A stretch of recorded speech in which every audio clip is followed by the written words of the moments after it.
Yeah, we were waiting like, 5 minutes to see if people came in. 11:05? Are we Yeah, there yet? yeah, just started. Ready? Hello. Yeah, go ahead. You can introduce me? Yeah, I was going to introduce you, but if you want to.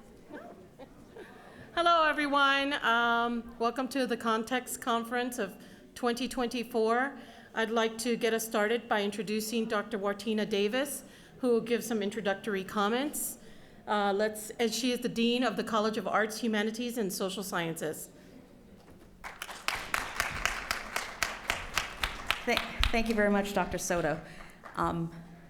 This is our 13th conference, and I get pretty excited. Context is one of my favorite days, and I loved earlier the provost said to me, "Happy Context Day," and I think that's the perfect way to greet someone on this day, because it's this day where we're doing this incredible work. I'd like to begin first by recognizing a few people who are here in the audience. I'd like to introduce Stuart Goldstein, Vice President for Marketing and Public Relations, is here with us. We have Dr. Jean Arnold, who is our Chief Diversity Officer. And earlier we had Vice President Josh Powers, who Provost of the university, and Mickey Camarada, who is Vice President for Student Development. In addition to those senior administrators, if I could just take a real quick second. Faculty, will you please stand up and let us see you?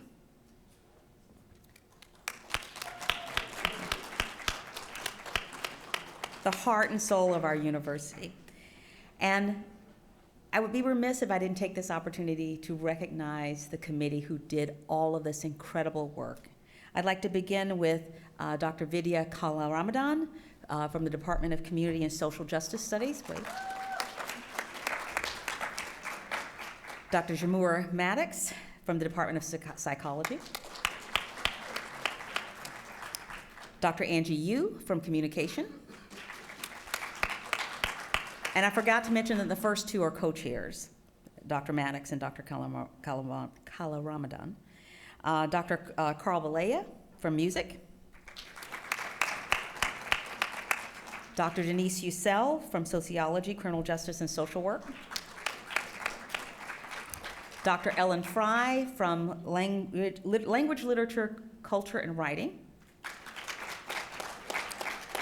Last but not least, Dr. Rosa Soto, Department of Language, Literature, Culture, and Writing.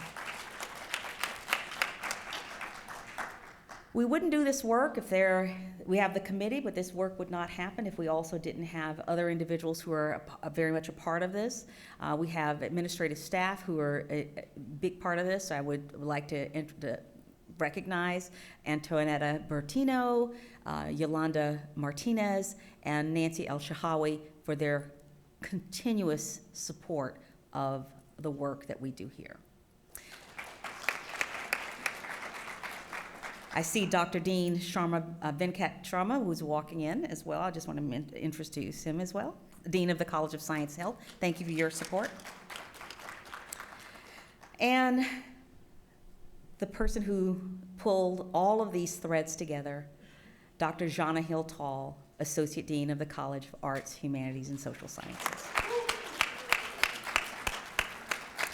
Now, with those introductions, I want you to get a feel of how much work and how much energy went into creating this space and this day. I want to welcome you to our 13th annual Context Conference. This conference has a long history, and it's been aimed at bringing important and timely issues to the forefront of our university community. And we are very, very proud to continue that tradition today. Over the year, we've had the good fortune of being able to deal with issues of artificial intelligence, trends in higher education, the dangers of disinformation, just to name a few. This year, we're dealing with an equally urgent matter, youth rights. Our distinguished speakers have, if you were here for the first panel, amazing, and will guide discussions on youth rights, advocacy, and the need for stronger services, collaboration, and support. Now, we know that these are important topics, but they became even more important after the pandemic of the COVID pandemic, as well as the murder of George Floyd. we understood more clearly the impact of young people and the impact on the general well-being of teens and young adults. I mentioned earlier about sharing with you the committee and the faculty that are here and the administrative staff that supported this. This moment was not just something that was put together randomly. This was carefully curated and reflected on by members of this community to create this space for you. In the previous session, there was a question about multitasking, and I am just as guilty of this. I do not stand before you preaching to you. I'm with you, multitasking. It is so easy in spaces like this when you feel that you are not the center to say, I'm gonna pull out my phone, I'm gonna check Instagram, I'm gonna check TikTok, I'm gonna check my messages, because maybe someone's reaching, and there are legitimate reasons for that. But as we learned in the last session, even when you think you're just looking for a second, you've pulled your attention away. And these moments, it's not, I'm not saying phones are bad and you need to put them away, and I'm saying, I'm asking you to choose to be present, to be in this moment with us together. The topic and the speaker are amazing, and I think that if you give your full attention to this moment, you'll walk away with something really valuable. Again, thank you so much for being here today, and I look forward to these wonderful presentations.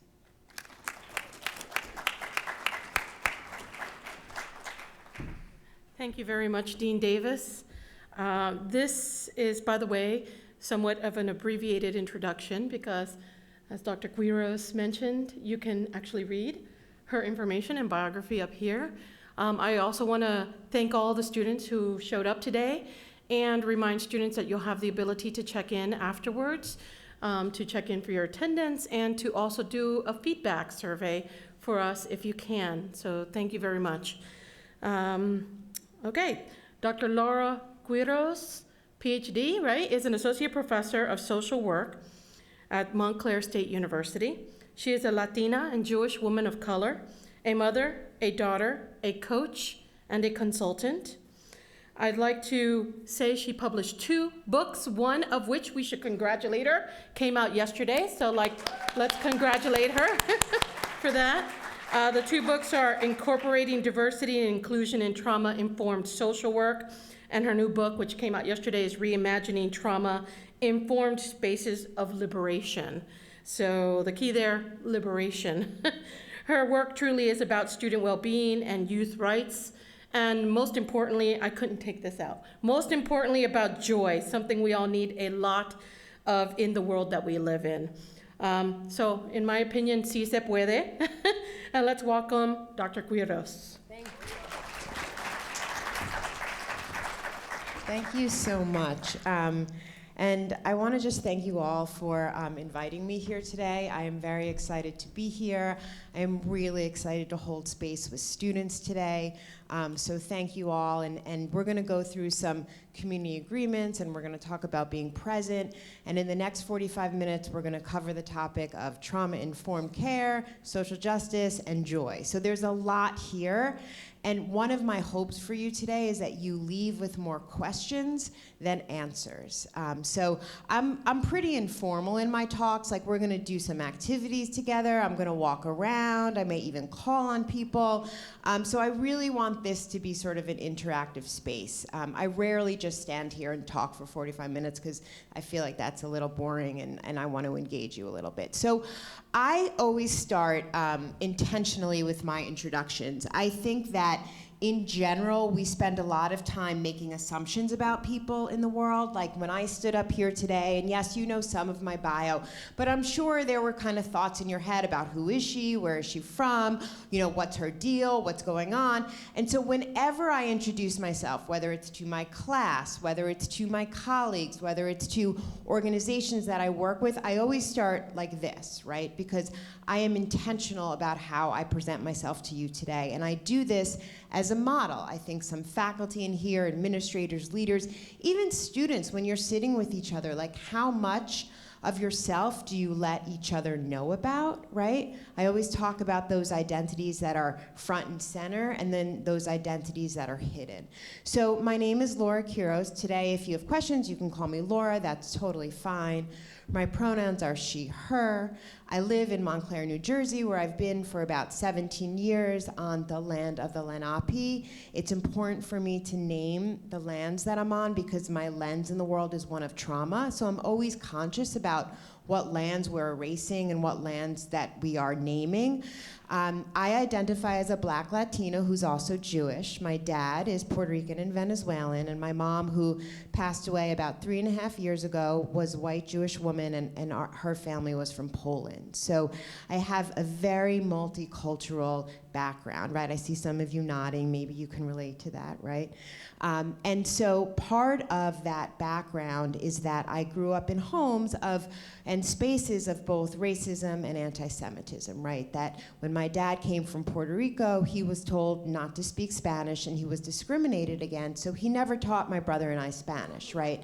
So as a Latina, especially growing up in sort of a suburb of the city, not knowing Spanish, right, not being bilingual, I wasn't legit. Like, I wasn't legit enough to claim that identity. Similarly, as a woman of color who identifies as Jewish, most of the people in my community identified as white and Jewish. So I wasn't legit there either, right? So those of you sitting here with intersecting identities, maybe something that I'm saying is resonating with you, right? And my takeaway from all of that life experience is, how do I create spaces of inclusion, right? I know what it feels like to be excluded, right? And so I have devoted my world to creating spaces of inclusion in the ways that I navigate the world around me. I am a mother. I have a 17-year-old and 11-year-old. I am also partnered. I have two stepkids. My husband's son is at Northeastern University, and the younger one goes to school in the city. So again, a blended family, right? Some history there. So why do I do this work? That's a little bit about who I am.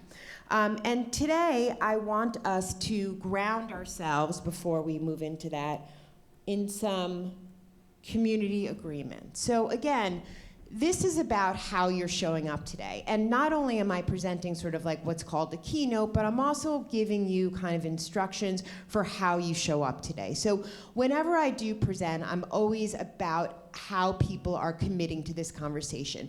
And I don't call these rules, but these are sort of like ways in which I want to engage us, because for the time that we're together, the time that I'm with you, we are a community, right? So, thinking about when I break you up into small groups, I statements. How are you active listening? What's sort of pulling you away from that listening, and what is drawing you in? This notion of confidentiality. So I'll never say to my class, everything in here is in confidence, because that doesn't really say anything. What I say to them is, when you go outside of this class, when you go outside of this space, what are you choosing to share, and why are you choosing to share it? Right? So it's a much different sort of reflective way on how you bring conversations outside.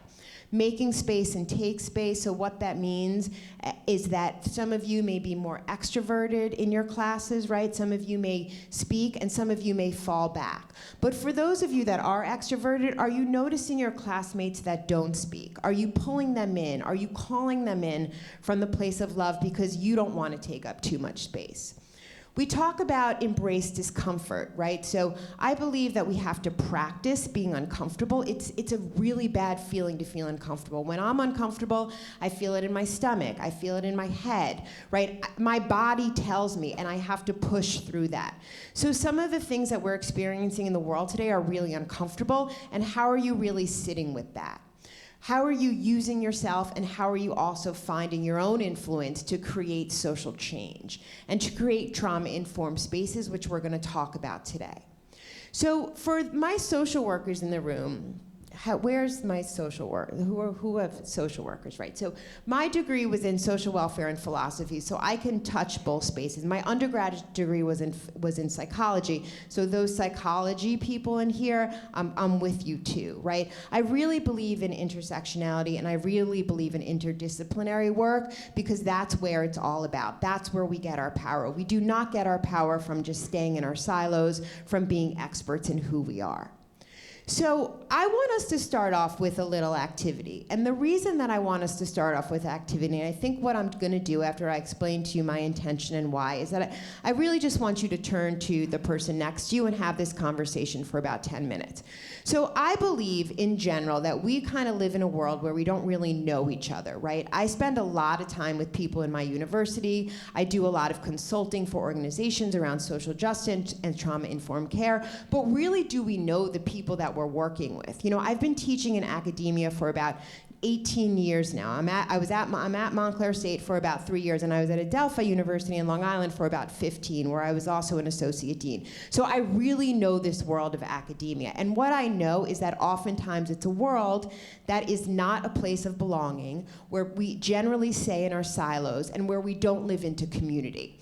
So whether it's my social work class, whether it's my psychology class, whether it's the professor that I'm teaching who teaches a math and business class, I always present the first day and days on that on identity. Like, who are we? And when I talk about social justice, what I am really talking about is how we all, right, not just the person who does the DEI work, right, not just the person that lives in the student center office, but how all of us are creating spaces where people actually feel like they are included, where there is equity, and ultimately where there is belonging. And the first and only way to really start that is by starting with ourselves. Who are we?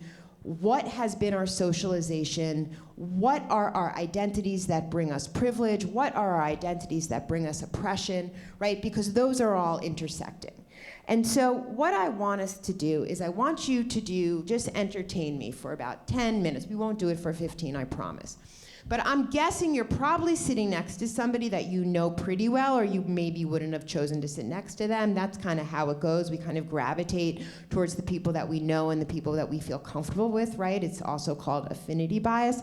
And so I just want you to turn to the person next to you, and I want you to look at these questions. And again, we're not in a class. I'm not claiming that this is a safe space. Maybe you know each other, maybe you don't. But I just want you to engage, choose any messages, choose any questions up there out of those three, and just talk to the person next to you about these questions. Where did you grow up and how diverse was it? Where do you think you have privilege? What messages do you think you receive from your family and friends about community around people who were different than you? And the reason I'm starting here is because the ways in which we've been socialized often dictate how we show up in the world, right? So if we were brought up in a home, right, with parents who did not believe in becoming friends with people who were different than you, then we're not going to gravitate towards that, right? So just to give you an example of me, when I say I occupy spaces of privilege and I occupy spaces of oppression at the same time. So as a woman of color in academia, that is an oppressed identity for me. There's not many of me, right? I've been in academia, as I said, for a long time. There's many students who've never had a professor of color before, right? But as an able-bodied, cisgender, heterosexual woman, I have a lot of privilege, right? And so how am I able to occupy those identities? The message that I received growing up was that, you know, in my father's home, a lot of anti-Semitism, and in my mother's home, a lot of racism, right? So navigating those spaces, I grew up with certain messages that eventually I had to challenge when I went out in the world if I was going to truly live by the mission of social justice, which is what my field and my world is grounded in.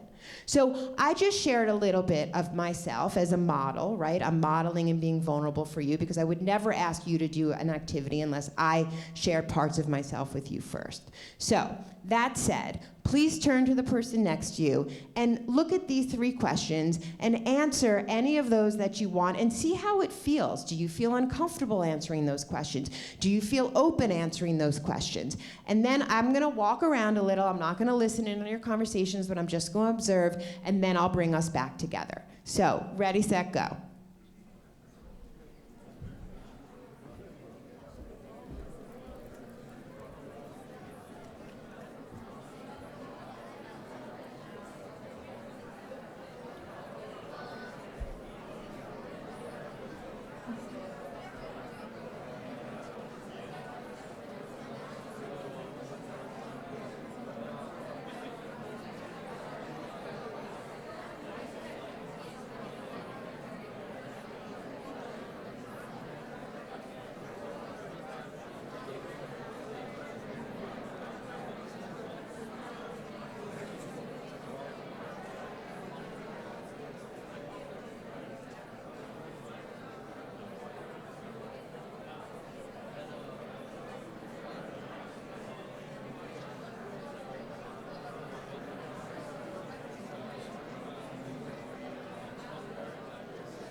So about 4 more minutes.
So you guys can start to wrap up your conversation.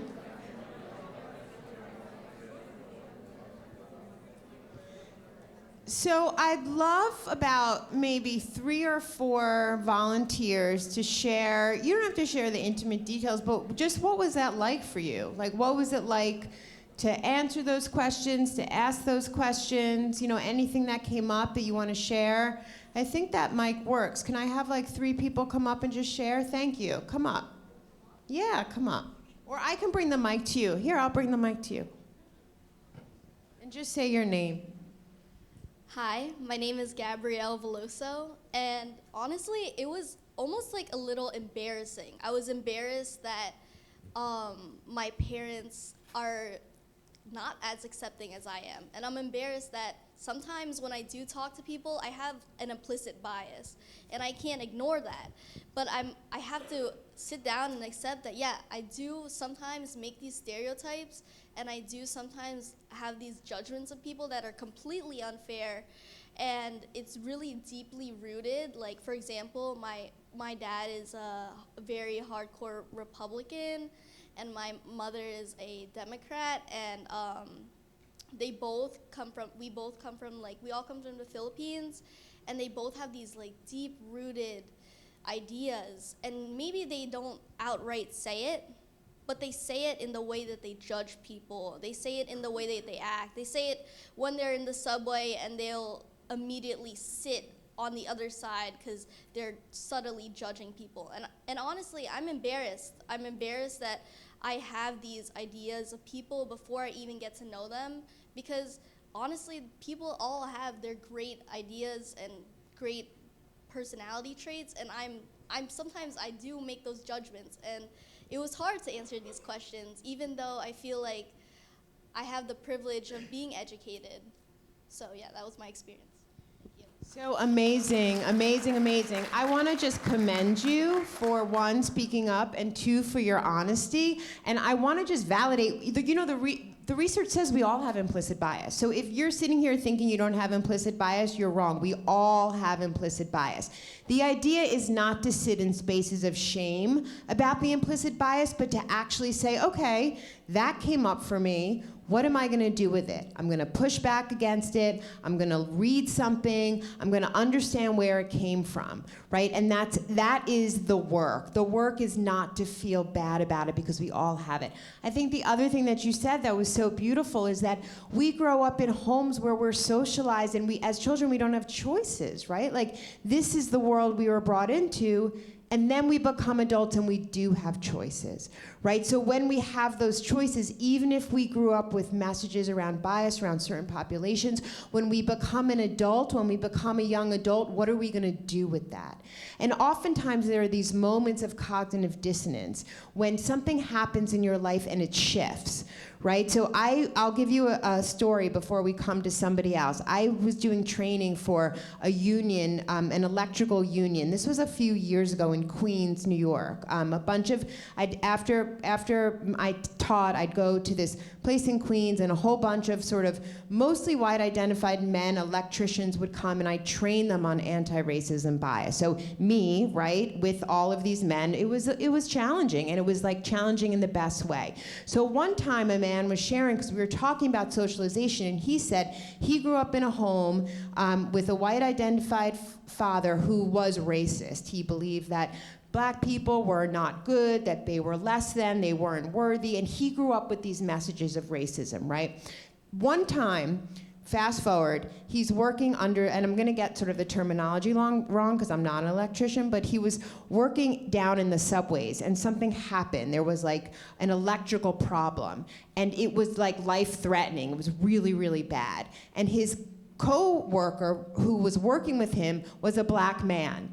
And they had to work together to fix this issue that was wrong with the subway system, and they worked together and they ended up fixing it. And he's sharing this story during the training. He said, Laura, in that moment, the whole way that I was socialized changed. Everything just switched for me because I realized that this person who is very different than me, looks different than me, even though I grew up with these messages, we are the same and we are working together, and there's so much more than the messages that I grew up with. And so for some of you that did grow up in homes with these messages, where is your cognitive dissonance? Where is that experience that happens when it shifts for you, right? And that you're not staying in a place of blame or feeling bad. Like, yes, let's feel bad for a second, and then what are we going to do to change it? So thank you so much.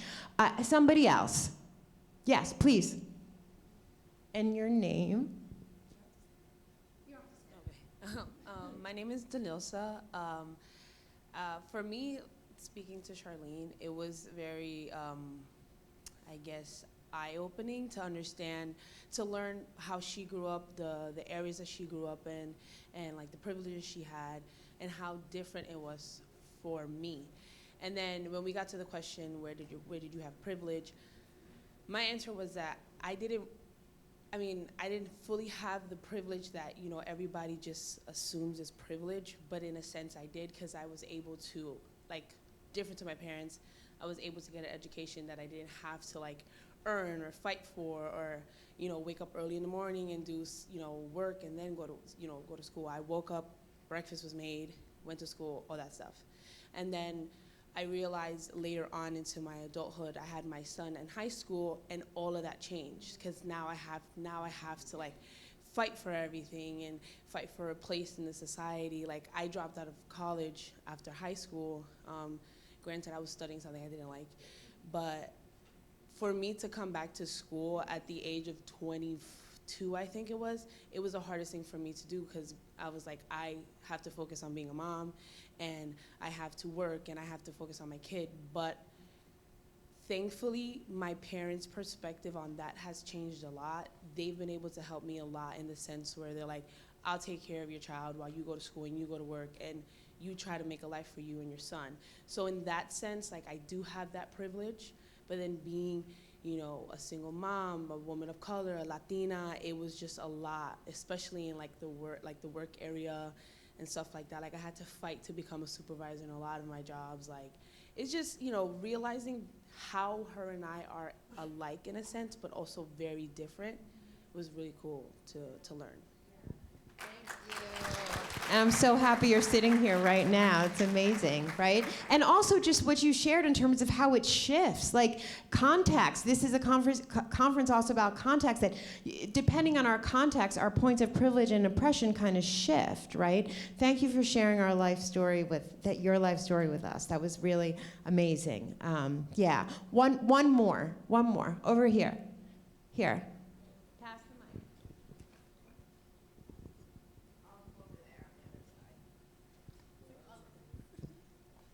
My name is Isaiah, and when I read the last question, what I could think about is, I grew up in Jersey City, it's not too far from here, and I would constantly hear, I would sometimes feel alienated by everybody else around me, and I would also hear my parents in my ears telling me, you don't have to fit in with anybody else, it's never any pressure to hang in with crowds that doesn't suit you or that's not good for you. I grew up in church, so I also learned train up a child the way they should be raised, and they should never depart from that. So for my grandparents, my mom, my sisters, and aunts, they would tell me, just do what I feel is best for me. Don't feel the pressure to fit in it with any groups or anything that's not good for you. And yeah, that's pretty much it.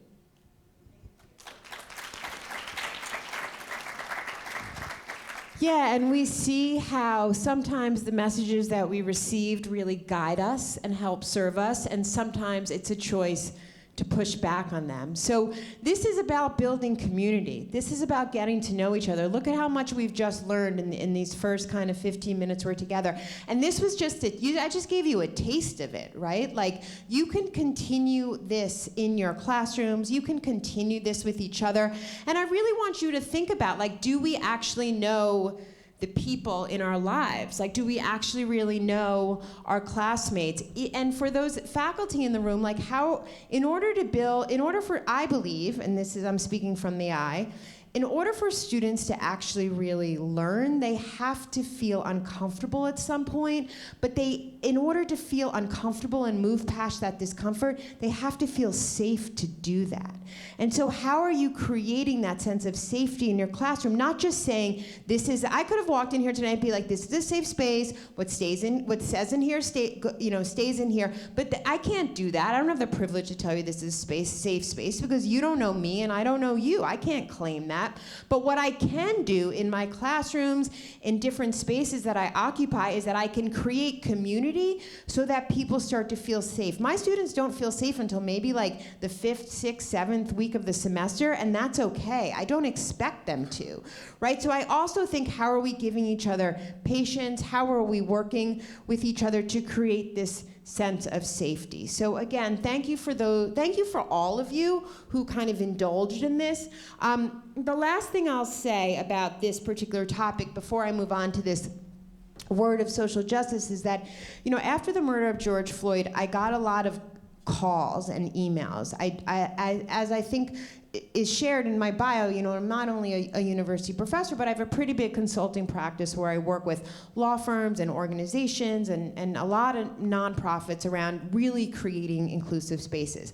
I think sometimes nonprofits or even people in the helping field kind of hide behind good intention ideology. Like, I'm in the helping field, so I'm a good person, so that means I have no bias and there's nothing wrong. That's actually not true, right? So, like, how do we pay attention to our impact on people, not just our intentions? Anyway, so I got a lot of calls and requests for help. Laura, will you write this email for me? Laura, how do I speak to my organization? Laura, what do I do in class? And my first question was, well, do you have relationships with people who are different than you? Like, are you, like, on a daily basis, like, do you actually have relationships with people who are different than you, or are you just responding to this critical incident? And a lot of them said, I don't have relationships with people who are different than me. So I said, well, that's where you need to start, right? Like, you need to start building those relationships with people who are different than you, and then you can move to the work that needs to be done. So when we talk about social justice, and I know that these words, diversity, equity, inclusion, social justice, they've become rhetoric. And there has been a pushback against them, which I actually don't understand, because when we talk about social justice, we're talking about a critical and intentional look at systems, right? Some of you may be able to relate to this. And I think this happens a lot in social work and in the helping field in general. When we talk about working with communities of color, or you hear the word minority a lot, you hear the word marginalized a lot, it's usually from a deficit focus. Like, we're usually looking at those communities and saying, oh, I feel so bad for them, or oh, what can I do to help them, or oh, they're so down and out. Instead of saying, no, they're impacted by those systems of oppression. The reason students are at risk, right? The reason that people are quote unquote marginalized is because of systems of oppression, not because of themselves. And I think that's really important for all of us to understand this. And I really want all of you to think about the systems that impact you, right? The systems that cause you to be late to class, right? The systems that aren't in place when mental health issues come up and you don't have the resources or the referrals to get help, right? The systems that constantly say to marginalized communities by society that you are less than. Right? These are the systems that impact us and impact our mental health. And so I want to challenge all of us, to engage in those systems, right? And to push back against those systems. So when we're talking about social justice, just to reiterate, we are talking about how systems of oppression impact the individual, right, on a daily basis. I really want you to think about that. I'm going to go through some other things, but then I'm going to kind of end up on this place of joy, and I'm going to give you a story about why I'm working with joy. So when we're talking about trauma-informed work, I'm just going to mention these because I also don't want to bore you and have you check out a little bit. But when I'm talking about a place that's trauma-informed, I'm talking about a place that has safety. Right? And what I said before is that we can't claim safety, we have to build safety together. So if I was to ask you, and this is more of a reflective question, what does safety mean to you? What does safety look like to you? What's a safe classroom? What's a safe community? How is William Patterson safe? What would come to mind for you? Right? Like, this is an intentional look around what safety is, and you're constantly building that. The next piece of trauma-informed care is trust and trustworthiness, right? So how are we maintaining boundaries? How are we building trust in our classrooms constantly in order for students and for all of you to feel safe? Choice. So what does choice look like? So I'll give you an example in my class. Students have a choice of when assignments are due. I'm not going to tell students that assignments are due on, November 15th when they have 5 other papers to do at that day. We're going to decide together. Let's choose when our paper is due, because then my students are more invested in the process, and we contract that when those papers are late, you all contracted for that date with me, right? So how are we giving each other choice? And then finally, how are we working in collaboration? So these are the principles of trauma-informed practice. And these are just some of the things that come to mind when I think about it, right? I want to be in a community. I want to be in a university that is grounded in love, that is grounded in dialogue, not debate, that is grounded in intentional positive disruption. And what that means is when something is said or there's a harm or what's called a microaggression, somebody interrupts that from the place of love, not from the place of shame. I want to be in a university where there's a critical reflection and awareness around what we are doing, right? So these are the things that come to mind for me. So given all of that, right, and particularly with the election coming up very soon and the war in Gaza and the war in Russia and all of the other atrocities that are going around in the world, we live in a place of a lot of trauma. We live in a place of a lot of socio-political trauma. And I think it's really important for us to understand. I am also a trained clinician. I am trained in child and adolescent trauma, so I also work with kids and children. And the reason why I do that is a story that I'm going to share with you in a second. But I also want us to understand that I got into the trauma world for my own personal history, which I'll share, but also because as I shared with you my background, as I was studying, I realized that the trauma space was a very white space, that we were learning theories driven by white, mostly cisgendered men, that it was just a very white world. And as a woman of color with an intersectional identity, I was like, wait a minute, but what about the traumas of racism? What about the traumas of sexism? What about the traumas of ableism? What about the traumas of, where are they? Like, where is that? And so I started to disrupt the trauma world. And I started to say to myself, I want to do this work, but I want to do this work where I'm not just sitting in a one-to-one session or a safe group, but I'm looking at organizations and I'm understanding what leadership looks like, what faculty looks like, what organizational boards look like, and how those boards are diverse, how those boards are equitable, and how those boards are inclusive. And so I went deep into the trauma world, right? Because I wanted to disrupt it and bring people like me into that world and understand how traumas such as racism really, really exist, and that we have to name that and notice that. That said, I felt like I was, for a really long time, surrounded by a lot of again, deficit focus and like negativity around trauma. And when I think of trauma, I think about something that overwhelms our ability to cope. It's something that happens that takes over all of our senses and we're not able to cope. So if you think about a trauma that you might have had in your life, what comes to mind for you? And how has it overwhelmed your whole entire being? Right? And so that said, I also think of trauma as an opportunity. I think of trauma as an opportunity to go deeper, to learn something new, to change our perspective, right? So it's something negative perhaps, but it's also an opportunity.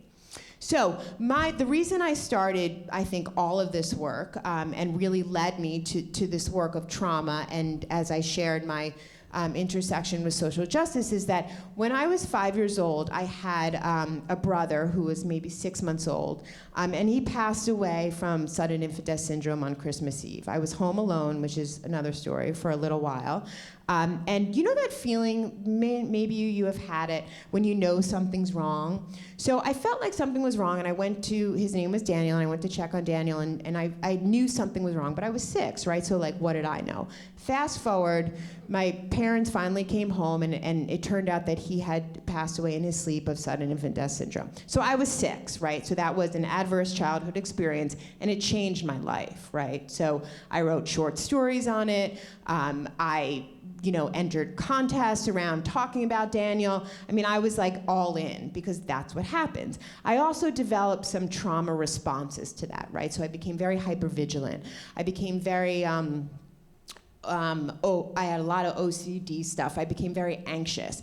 And that wasn't necessarily me, but if you all think about a trauma that happened in your life and what your attitude or your behavior was since that trauma. Some people indulge in substances. Some people indulge in other risk-taking behaviors. People do all sorts of things, right, because of a trauma. And it's not necessarily your personality, but it's the manifestations of what happens when you experience that trauma. So that was my story. And so what happened was that I was very steeped in this world. I got my social work degree. I wanted to work with children.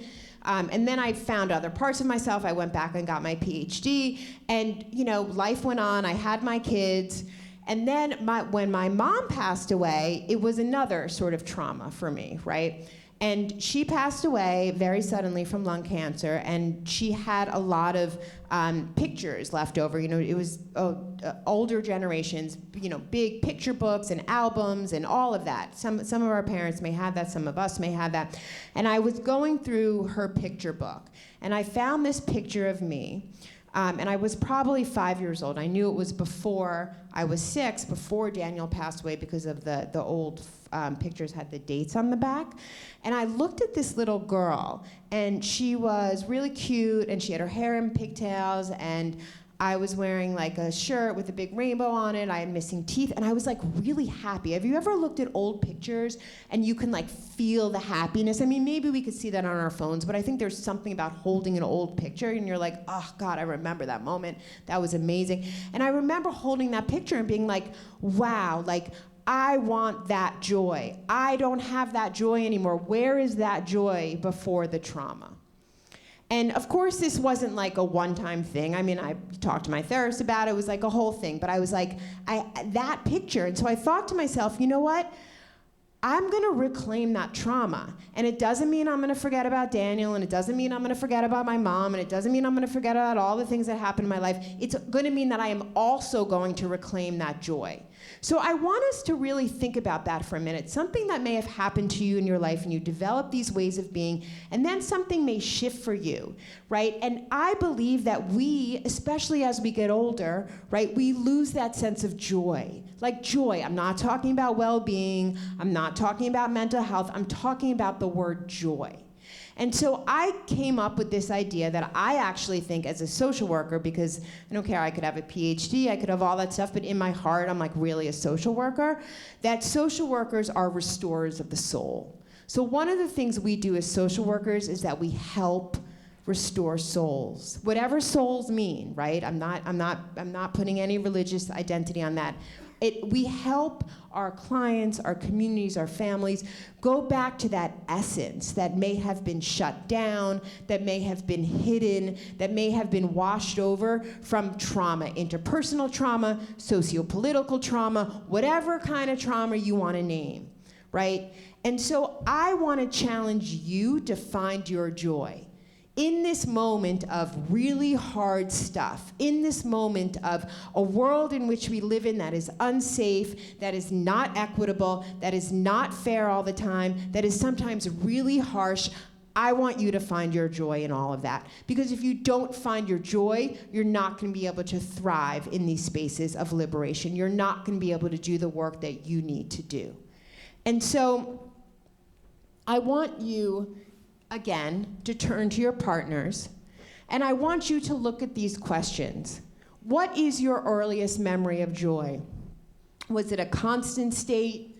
Was it a consistent state? And now, what does joy look like and feel like to you? I want you to identify and name joy, right? What parts of your life, and that last one is like a lot. You don't have to go there if you don't want to. But in a point of reflection, right? You can take a picture of it and do it a little later. Like, what are you carrying? What are you carrying? What do you need to let go to really be in that space of joy?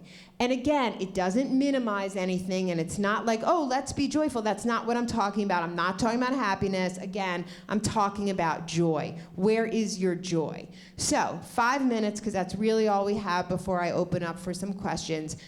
Entertain me and lean into this and choose some of these questions to answer.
Okay, so we don't have a lot of time left, and I wanna really bring your joy into the room.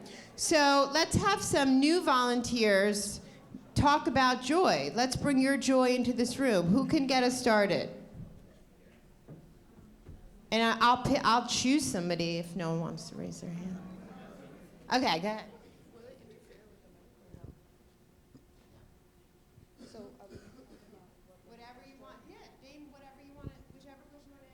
Okay. Hello, my name is Stephanie Gutierrez, and I am a sophomore here studying as a social worker. The earliest memory of joy, which I just shared with my group, is I used to live in upstate New York, and I walked into like us trying to play a bunch of instruments. So I actually instantly went to the bongos, but they told me I wasn't that good. So, so then my second option was the violin, and once I touched it, I just felt absolutely amazed and almost like under a spell. Ever since then, I've been loving the violin. Unfortunately, right now I'm not playing it because it's like $800 now. But I've been looking at places since I got a new job to rent a violin, so I feel like I have a very deep connection with music, especially instrumental music, which for my birthday that's coming up, I'm going to see a quartet, which I'm very, very excited about.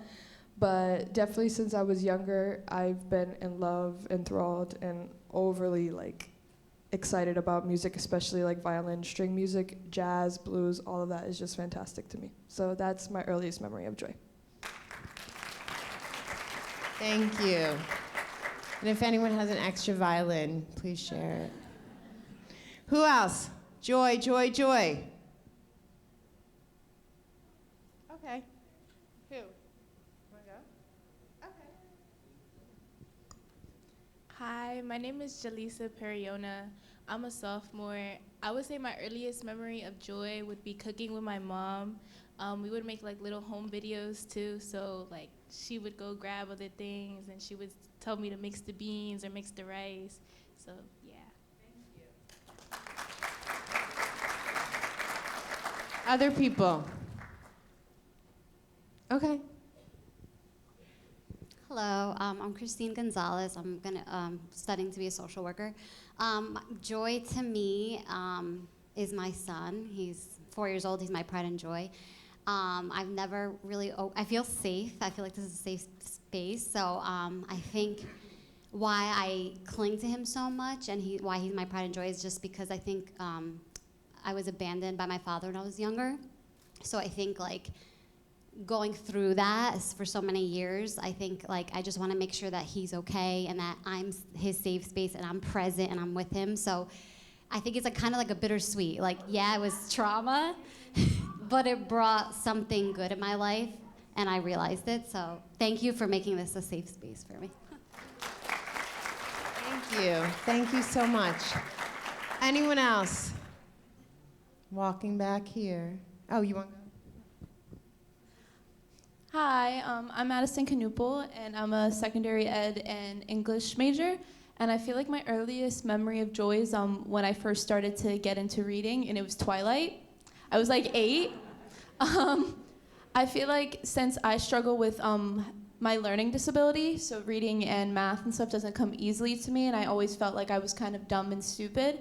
So when I picked up a book and I fell in love with it, and I really found my passion, like I want to become an English teacher, I feel like that's joy for me, is to be that person for somebody, to be like, no, just because you struggle, you're not dumb, you'll get there, you just have to let yourself get there. So I feel like reading was my earliest memory of joy. Thank you. Anyone else? Oh, again, great.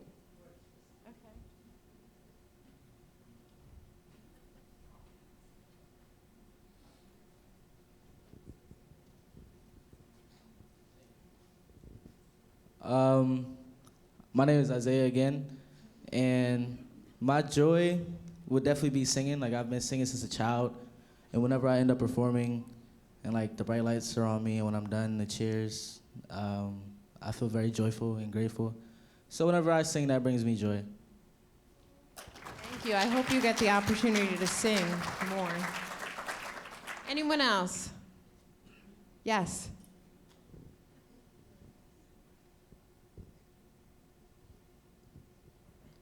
My name's Mia, I'm a junior, and I said if I were like playing a board game, I'd be happy if I won.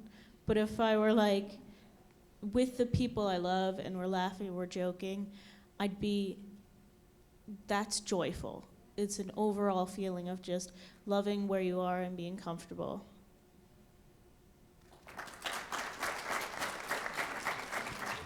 Thank you, everyone. And I want you to keep thinking about this, and it doesn't even have to be something big. Like, the trees are so beautiful right now. Did you notice that? Like, it's odd that it's so warm, but besides that, it's like, it's really beautiful. So, and I just say that not to sound mundane, but just because like, the joy doesn't have to be like any huge thing. It's a feeling that you get that's uplifting. That's what it's like for me, right? So like, I really try to think about ways in which I can find the littlest piece of joy in so many things. And I realize like, the older that I get and the busier that I am, like I'm starting to lose that a little. I don't want to lose that. And I want to bring it into my work, and I want to bring it into my classroom. Like, I want students at some point to feel joy in the 15 weeks that they're with me too. It's not all, right? So like, how do we name that the spaces that we're in, but also really help us understand what brings us joy and what our memories of that are, and what that, not only like we're talking, but like what that looks like, what that smells like, what that tastes like, right? So people talked about music. Like, I'm sure those of you that are more musically inclined, you hear it in your head, right? Like, so I want us to really lean into that, because if joy is so essential, then why are we always resisting to experience it or even naming it, right? Like, I think that's really, really important.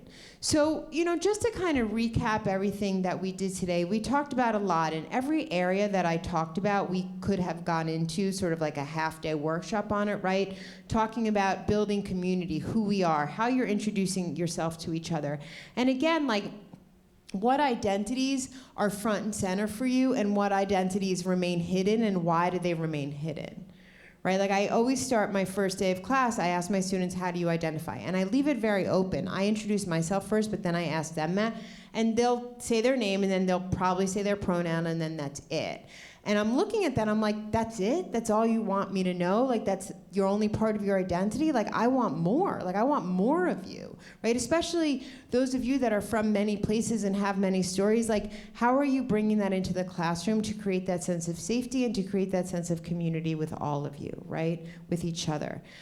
We talked about trauma-informed care and understanding what trauma means, that it's not only the interpersonal, but that we're experiencing some level of trauma every single day, and how do we create spaces that are safe, where there's choice, that are collaborative, that we have trust in, right, that we're working together to disrupt those systems of oppression, which is the definition of social justice, and really understanding how we are complicit in those systems and how we're pushing back against that, right? Using our privileged identities to push back against that.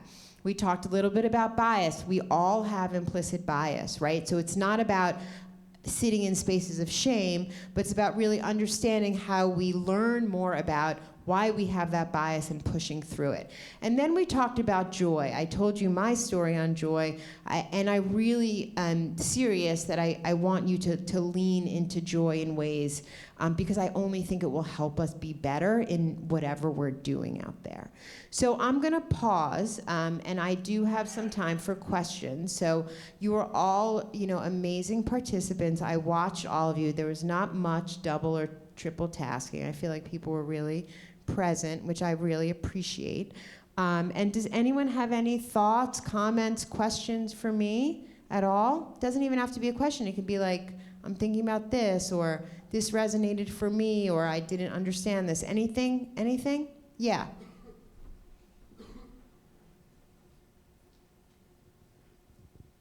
Hi, my name's Ida. I'm a freshman. I'm wondering, like, for someone going through like a low, like a depressive episode, or like a lull in their life of like hopelessness, like I don't know what to do, like I don't have motivation, like I feel like sometimes it's hard to like find joy or like convince yourself that the things around you can bring you joy. So like, what's a good ideology or like philosophy to live by that can like bring you out of like a rut that you're going through?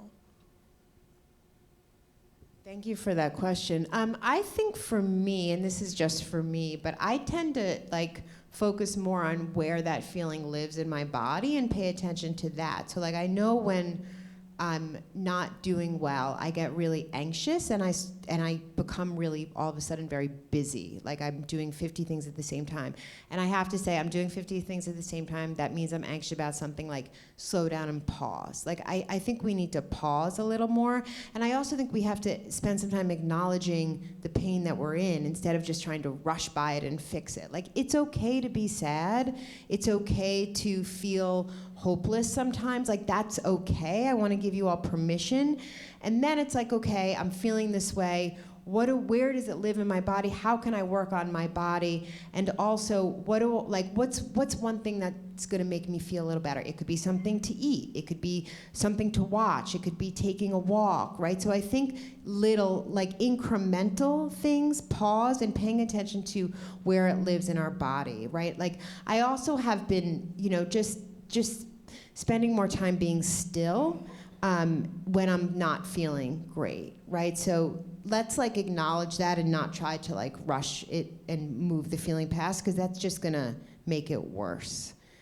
Because it happens. There are all days when we just don't feel well, and I think the more we normalize that, like I'll say to my students, today's not a good day for me. Like I'm really overwhelmed. There's a lot going on. I might be a little short with you. That's how I'm showing up today, right? So I think the more we normalize it, the better it is, because it happens.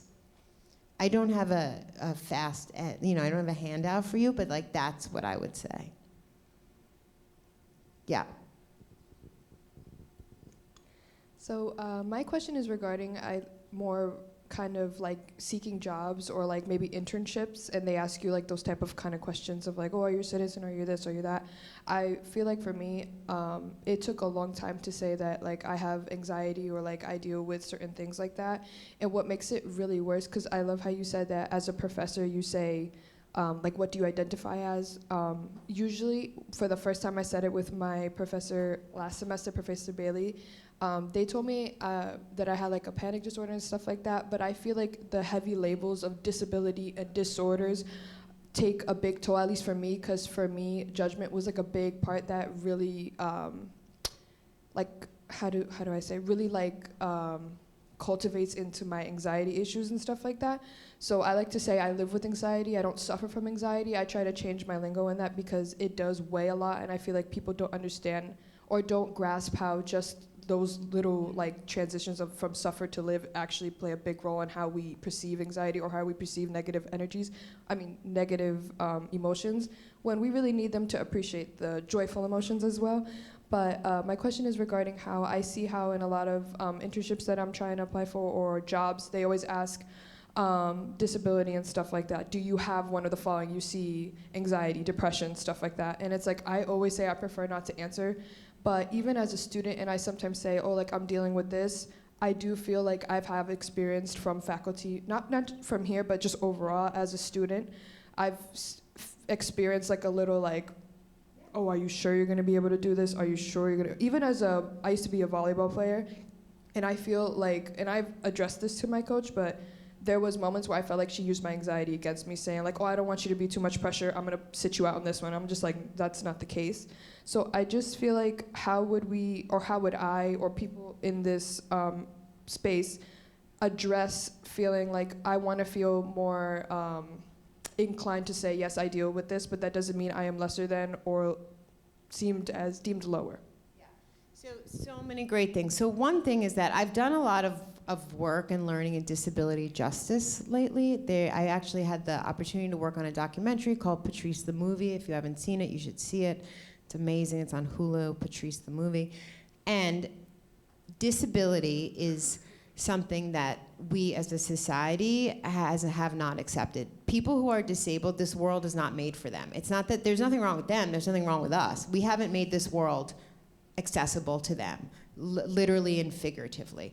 And so, like, I just had this conversation in my class on disability justice the other day, and the stigma and the social construction of what disability means is horrible. It's like when people were scared to say the word black, right? Not because of the word, but because there was a social construction around it. People are scared to say the word disability. Why? There's nothing wrong with disabled people. There's something wrong with able-bodied people who think there's something wrong with disabled people, right?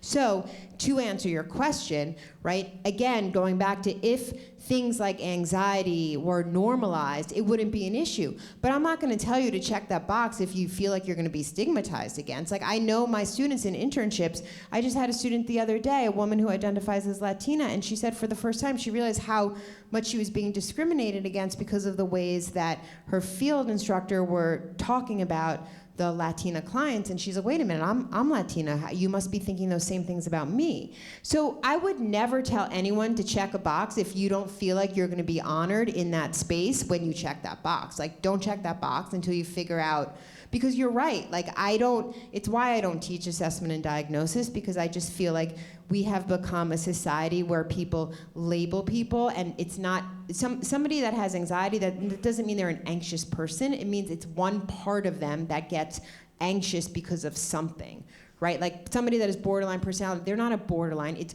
one thing about them that happens when they are activated in a certain situation, right? So like your points are clear, right? And my answer to that was, unless you feel that you are in a safe space, right? It's like this conversation around, I work with a lot of leaders of color, and they're like, oh, well, how can I bring my whole self to work? And I was like, in some organizations, you can't. Like, you can't. And so I would never tell anyone to do that if the environment wasn't safe to do that. And it takes time for you to figure that out. So, you know, and again, how are we socially constructing these ways of being, right? Because the world is not made for people with disabilities. It's not, right? And so that's something wrong with able-bodied people, not people with disabilities, whatever that disability is, right? And so how are we changing our environments to make them more inclusive and safe? I think we're good. On behalf of William Patterson University, I want to thank Dr. Laura Quiros for coming here and talking to us about joy. I want to thank all the students who were courageous enough to share their experiences. Thank you. And if we're going to find joy, we should find joy at William Patterson University's campus, because I will remind you of the beauty of the campus at this time of the year, with all the leaves falling and all the beautiful ducks. Leave them alone. They're beautiful, okay? And the groundhogs and everything that we see. So I want to thank everyone. Also, I want to remind students that in order to get attendance, you should scan the QR code in the little brochure that's on, and you all can just share the brochure, send it over to the next person, and then just QR code and put your name in, and don't forget. And thank you again.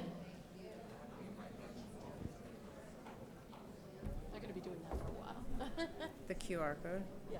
Yes. Again, scan the QR code in the program. It was amazing. Oh, thank you. I just want you to know that everything you said was stuff I said in class. So I'm like, oh my God. I tell my students all the time, long and intersectionality. These are the